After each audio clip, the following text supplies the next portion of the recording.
Bonjour à tous, bienvenue dans votre journal, dans l'actualité de ce mercredi 16 juin. On va parler évidemment de la réforme des retraites et des principales mesures des réformes du gouvernement. Nous parlerons également de l'interruption de 2 heures du trafic TCN suite à des jets de projectiles sur un bus. C'était lundi. Et également les chiffres de la sécurité routière qui sont tombés. Nous parlerons également du plan de déplacement entreprise entre le groupe La Poste et Nîmes Métropole, ainsi que de sport avec le challenge de la sportivité et le général Crostière. On débute tout de suite ce journal avec la réforme du gouvernement. Selon son projet de réforme présenté aujourd'hui sur les retraites, il prévoit de ramener le système français de retraite actuellement déficitaire de 32 milliards d'euros à l'équilibre en 2018. Parmi les principales mesures arrêtées par le chef de l'État, l'augmentation de la durée d'activité. L'âge légal de départ à la retraite sera porté à 62 ans d'ici 2018 à raison de 4 mois par an de cotisation supplémentaire à partir du 1er juillet 2011. Autre point, le renforcement de la convergence entre les régimes publics et privés, l'alignement du taux de cotisation du public sur le privé en 10 ans, l'application de la même règle d'obtention du minimum garanti que dans le secteur privé. En ce qui concerne les jeunes en situation précaire, ils bénéficieront de trimestres validés supplémentaires lorsqu'ils seront au chômage non indemnisé. Le nombre de trimestres validés passera de 4 à 6. Pour améliorer la retraite des femmes, l'indemnité perçue pendant le congé maternité rentrera désormais dans le salaire de référence. La durée de cotisation, elle sera portée donc à 41 ans en 2012 et à 41 ans et demi en 2020. Les carrières longues et les pénibilités, les salariés donc ayant commencé à travailler avant 18 ans pourront continuer à faire valoir leurs droits à la retraite entre 58 et 60 ans, sous réserve de justifier de la durée de cotisation nécessaire de 2 ans de plus. Augmentation des recettes pour un montant de 3,7 milliards en 2011, avec entre autres la création d'un prélèvement de 1% sur la dernière tranche de l'impôt sur le revenu hors bouclier fiscal et l'augmentation également d'un point des prélèvements sur les plus-values des cessions mobilières et immobilières, sur les dividendes et les intérêts. Voici en gros quelques-unes des mesures donc pour cette réforme des retraites. On poursuit avec une perturbation dans les transports en commun nîmois ce mercredi. Le trafic interrompu à 2 reprises, de 9h30 à 10h30 et de 14h30 à 15h30, marque la colère des chauffeurs de bus suite à l'affaire des jets de projectiles sur un bus dans le quartier de Val-de-Gour. Lundi, la conductrice du bus touché est encore sous le choc.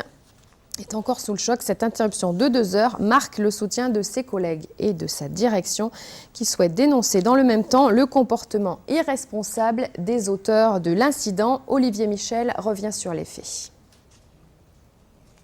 C'est sur la ligne B à l'arrêt Avogadro, en plein cœur de Val-de-Gour, que le bus 255 à lundi après-midi était pris pour cible. 3 vitres latérales ont été brisées et la nature des projectiles n'a pu être déterminée par l'identité judiciaire. Si aucune victime n'est à déplorer, la conductrice choquée est-elle en arrêt de 8 jours. Après un droit de retrait lundi de la part de certains conducteurs, c'est aujourd'hui la direction qui appelait à un débrayage entre 9h30 et 10h30, puis 14h30 et 15h30. La direction de TCN condamne cet acte intolérable et inacceptable et parfaitement solidaire du personnel qui n'admet pas cette situation. La direction a souhaité interrompre le réseau 1 heure ce matin et 1 heure cet après-midi pour discuter avec le personnel et pour faire redescendre la tension qui est toujours extrême dans ces moments de difficulté.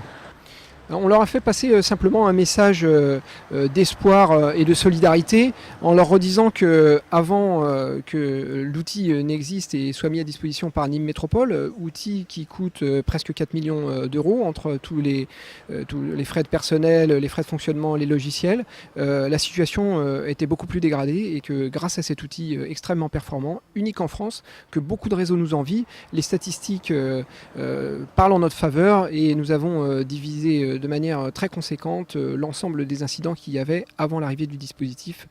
Un dispositif de surveillance à la pointe, mais qui depuis le début de l'année n'a pu empêcher des agressions.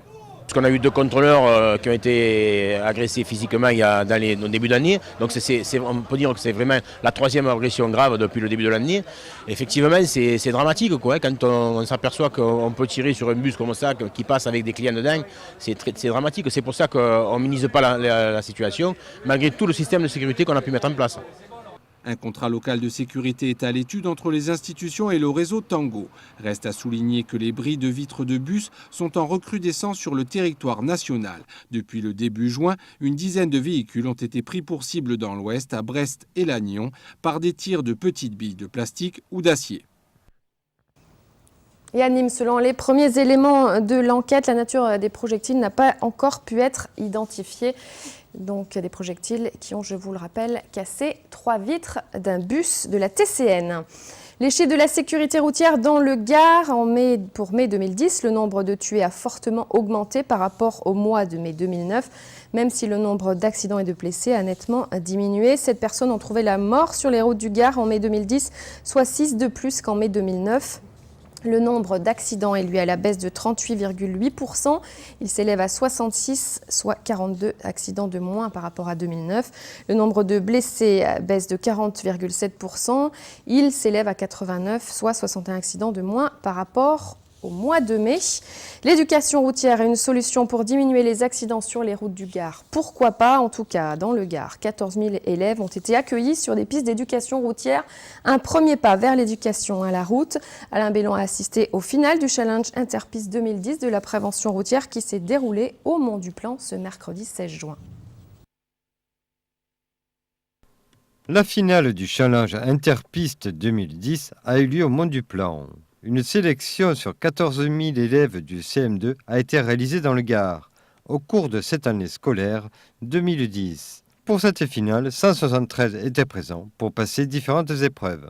Ce sont les meilleurs de toutes les CM2 qui participent à la finale départementale. Plusieurs ateliers, il y a l'épreuve écrite où on leur pose des questions, il y a le quart, comment faut-il sortir rapidement ou comment faut-il entrer. La maniabilité, ce sont sur des vélos, mais ça leur apprend à tendre le bras pour tourner, à faire attention de laisser passer les piétons, à faire attention aux voitures. Il n'y en a pas sur la piste ici, Dieu merci, mais ça leur donne le b.a.-ba de la circulation.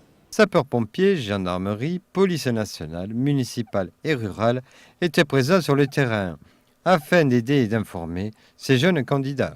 On est allé voir des choses où ils nous expliquaient comment on sortait d'un car, s'il y avait des incendies ou quoi, comment sauver des personnes. Et après on a passé un test écrit et là on va passer une épreuve de maniabilité de vélo.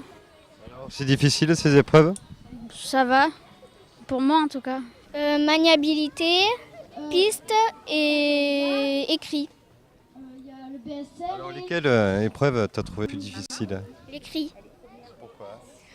Parce que j'y croyais pas. Toute cette action est pour sensibiliser et informer les jeunes, mais c'est une partie des objectifs. Ils sont assez réceptifs. Alors maintenant, il est difficile de porter une réelle appréciation sur la validité du travail qui est fait, parce que ça ne peut se faire que dans le temps, puisque le travail que nous essayons de faire, c'est avant tout d'essayer d'obtenir un changement du comportement. On n'a pas de problème de connaissance pure, c'est surtout un problème comportemental. Voilà, sensibiliser les plus jeunes au risque de la route. Groupe La Poste éco-responsable, signature du PDE, plan de déplacement entreprise entre La Poste et Nîmes Métropole.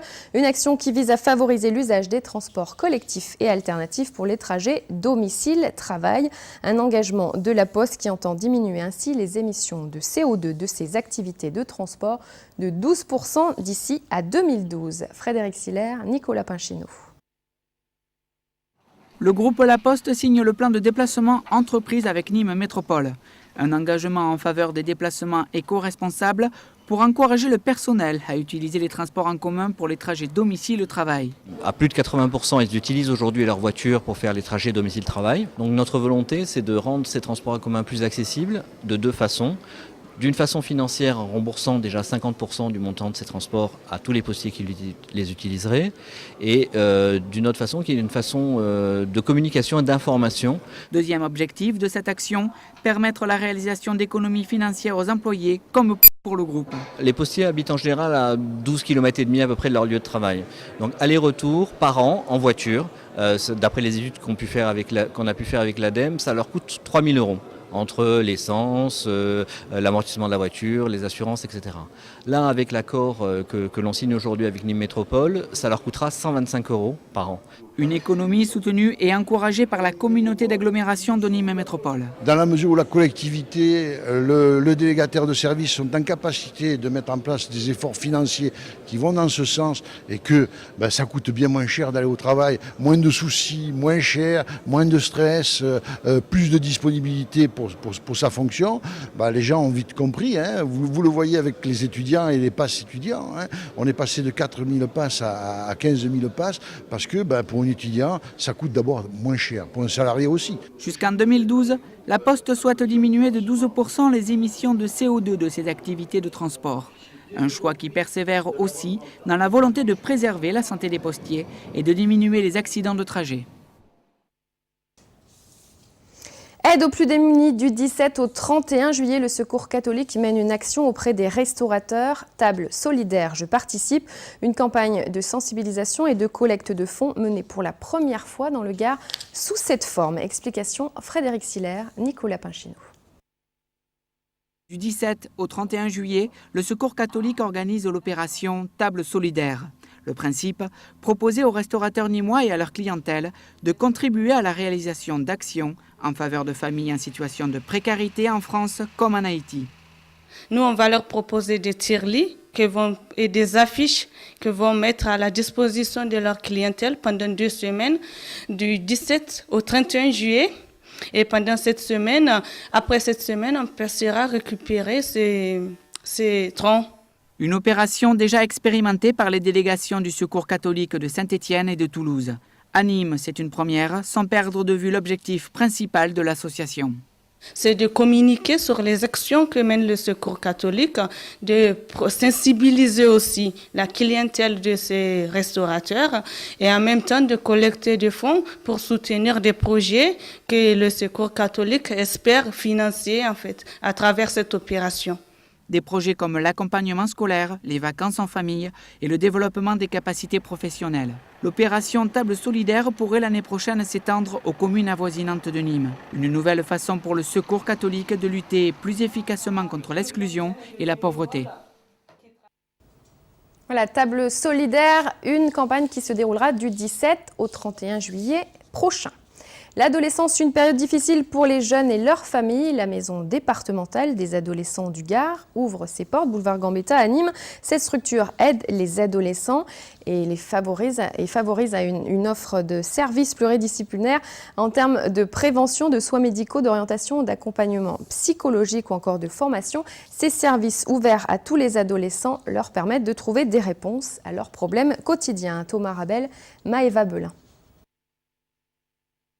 Les structures intervenant en faveur des jeunes sont nombreuses. Cette semaine, la maison départementale des adolescents du Gard ouvre ses portes sur le boulevard Gambetta à Nîmes. Les jeunes seront entourés d'une équipe professionnelle afin de les aiguiller dans la vie.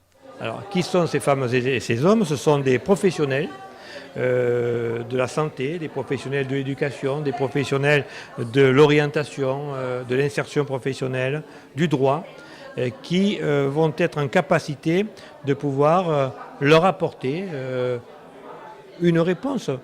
Je ne dis pas la réponse, mais une réponse à la question posée, mais aussi être en capacité de pouvoir leur donner des rendez-vous s'ils souhaitent aller plus loin dans ce type de rencontres et d'échanges, et donc ainsi de cheminer un certain temps avec eux. La maison des adolescents est suivie par beaucoup de partenaires, dont le Conseil général qui prend tout particulièrement ce projet à cœur. Et dans ce cadre, à partir de ces compétences même de prévention, nous sommes fortement intéressés par une maison des adolescents qui est une porte ouverte sur l'ensemble, je dirais, du partenariat qui est susceptible d'apporter une aide, je dirais, à la jeunesse et notamment aux jeunes adolescents. Et le Conseil général, lui, apporte très concrètement une aide avec notamment la coopération de 2 travailleurs sociaux, 2 assistantes sociales et 2 conseillères conjugales et familiales qui ont vocation, je dirais, à travailler avec les ados et aussi leurs familles. La maison des adolescents est ouverte le mardi, jeudi et vendredi de 13h à 19h, ainsi que le mercredi et le samedi de 10h à 18h. Allez, on parle un petit peu sport avec le challenge de la sportivité qui récompense l'esprit sportif dans diverses disciplines. La remise des prix a récompensé de nombreuses associations sportives. Une reconnaissance pour les jeunes et leur établissement. Reportage signé Maëva Belin. Chaque année, le comité du Gard de la Fédération française des médaillés de la jeunesse et des sports met en place des challenges. Ces challenges sont destinés à récompenser l'esprit sportif dans toutes les disciplines affiliées au comité départemental olympique et sportif. Le comité a perpétué ce challenge qui se fait très régulièrement et qui est tout le temps réussi. Et j'espère qu'on continuera à l'améliorer sans arrêt. Il n'est pas réservé uniquement aux collèges et lycées, il est aussi réservé aux associations sportives. Et tous les ans, nous faisons autrement. Cette année, par exemple, la finale régionale se fera certainement dans une ville de l'Hérault. La remise des prix s'est déroulée sans encombre et avec beaucoup d'engouement de la part du public. Nous avons rencontré l'une des équipes lauréates de ce prix, l'équipe masculine de handball du collège André Chanson au Vigan, qui a plutôt bien vécu cette remise de prix. Oui, c'était bien avec tous mes potes, l'équipe, l'entraîneur. Et voilà. Ouais, c'était bien. Facile. On a l'habitude de remise de prix maintenant. Plusieurs disciplines ont donc été récompensées, comme l'aviron, la gymnastique, la danse ou encore l'arbitrage. Une réelle reconnaissance pour ces jeunes et leurs collèges ou lycées qui peuvent être fiers d'abriter peut-être de futurs champions. Et autre événement sportif, le Générac Crostière, un cross de 10 km sur un parcours qui présente des dénivelés importants. En plus des côtes, les participants ont dû faire face aux aléas de la météo. Il a plu tout le long du parcours. Deuxième édition du Générac Crostière, à 9 km 800 sur un relief vallonné, aux côtes parfois très raides et aux noms difficiles à prononcer. C'est difficile à dire, mais donc on a voulu faire un jeu de mots avec effectivement le nom de la commune, la discipline qui s'apparente assez au cross par le relief qu'on a à Générac et en rappelant surtout qu'on est dans les costières de Nîmes. Malgré le mauvais temps et le premier match de l'équipe de France dans la Coupe du Monde, 120 participants ont emprunté un parcours atypique. On a utilisé vraiment les reliefs qu'on a à Générac, c'est-à-dire ils appellent ça ici des pouèches. Moi je ne suis pas d'ici mais j'arrive à peu près le prononcer, mais surtout des collines où vous êtes sans arrêt en train de relancer. Donc assez ludique en fait, c'est un parcours un peu atypique mais qui plaît, et donc on va continuer dans cette voie-là. Les 4 premiers de ce crostière se tiennent dans un mouchoir de poche. Thierry Tescari l'a emporté en 44 minutes 12 secondes. Nicolas Spitérion en 44 minutes 17 secondes. Karl Brunel a terminé en 44 minutes 19 secondes. Et enfin David Jean, 4e en 44 minutes 20 secondes. Nous, on écoute le vainqueur, Thierry Tescari. Difficile parce qu'il a plu toute la journée. Et donc les terrains n'étaient pas très bien stabilisés. Donc il y avait beaucoup de glissades et beaucoup de relances et c'est pas évident. Et le repart, il fallait partir vraiment pas très vite parce qu'il y avait beaucoup de côtes pas très longues mais très raides. Donc ça coupe les jambes et puis donc j'ai bien géré jusqu'au 4e et après je suis parti, ça allait beaucoup mieux, le rythme était bon et puis après je suis parti quoi. Et on salue la performance de notre président directeur général de Télémiroir, Christophe Musset, qui lui termine en 1 heure 9 secondes. Il a bravé la pluie et la boue. Il termine 78e du classement. Chapeau bas. Bravo à Christophe Musset, je suis sûre qu'il fera mieux l'année prochaine. C'était donc le Générac Crostière qui s'est déroulé le vendredi 11 juin. Juste après, votre programme sur Télémiroir, c'est Suivre l'étoile, le cinéma. On parle évidemment de l'actu des sorties, avec notamment l'agence Tourisque ou encore Fatal de Michael Youn. On revient aussi sur une avant-première, enfin une projection en compagnie de l'équipe du film de Franck Félizon, en compagnie d'Anémone, avec le film qui s'intitule Les Amours secrètes, qui est sorti sur les écrans mercredi dernier. L'équipe du film était là le vendredi. On revient donc sur cet événement cinématographique à Nîmes. Juste après, ce sera la rediffusion du journal Tendido Sud à 21h. Vous retrouverez évidemment Christophe Ché. Et demain, jeudi, ce sera Frédéric Siller qui lui prépare une fête de la musique en avant-première. Toutes vos émissions, évidemment, vous pouvez les revoir sur notre site www.telemiroir.com. Bonne soirée à tous en notre compagnie et à demain 18h30 pour le direct.